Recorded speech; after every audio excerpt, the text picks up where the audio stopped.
agent Madhuri, Pakistan's Indian spy. First, let's take a closer look at Madhuri Gupta at 53, a most unlikely candidate to turn rogue, as it were, and spy against her own nation. We're told Madhuri Gupta was unusually fearless, using old-school intelligence techniques to gather her information. But her luck ran out when she got bolder and started sending emails to her Pakistani handlers from her office computer. We believe a massive operation has now been launched to debrief intelligence officers and diplomats who have interacted with Gupta in the last 5 years. To get the latest on the extent of the damage that Madhuri Gupta could have caused, we're now joined by CNN IBN's National Affairs correspondent Shuman Chakravarti. Shuman, just what is it that investigators involved in uncloaking that spook tale are now telling us? Well, investigators have clearly found out after the initial investigation, Smita, that she has not been able to pass on very many sensitive documents, but she has done a lot of damage. Let's see what damage has Madhuri Gupta done. She was recruited by the Pakistani intelligence, not in Pakistan but in Baghdad or Kuala Lumpur, which were her previous postings. She has the biggest damage she has done. She has exposed identities of intelligence officers, Indian intelligence officers, who are posted undercover not just in Pakistan but in South Asia and some Middle Eastern countries. She may have been used, this investigation is still on, she may have been used to bug the Indian High Commission in Islamabad. Remember, the Indian High Commission is not technically swept by electronic equipments to remove such bugs every day. It's only done once a week.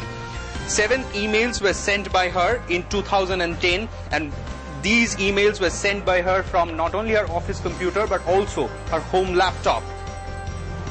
These emails assesses the prospect. One of these emails actually assesses the prospects of composite dialogue between India and Pakistan, which she actually picked up from her, several social interactions with higher officials in the Indian embassy there.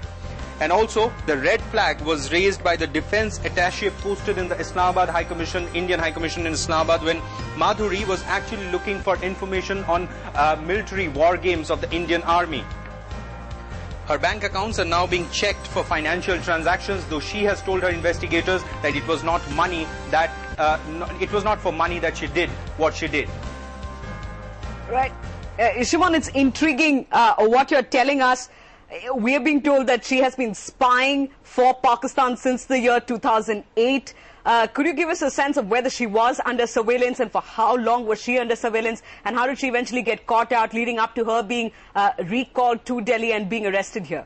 Well, she was under surveillance, Smita, for just the last 6 months. Once the defense attaché actually raised a red flag, it was passed on to the first the Joint Secretary Personnel, who was an IB operative who was operating from there, and then it was passed on to an RAW officer also who was doing his parallel investigation. But she was recruited, according to sources who are doing this investigation and interrogating her, she was recruited not in Islamabad, not in Pakistan, but she was recruited in a previous postings in Baghdad or Kuala Lumpur, most likely Kuala Lumpur, because they're clearly saying she was used as a sleeper agent. When she came back to India, she was working as an assistant director in the Indian Council of World Affairs, which is a think tank run by the Ministry of External Affairs. There she was desperate to go to Islamabad because she told her colleagues that she knows the Urdu language, she has assets inside the Pakistani media, and she can be useful. That's what she told. Clearly that's not the case right now. What we are also getting to hear, Smita, is one very interesting thing, that she actually used a lot of classical intelligence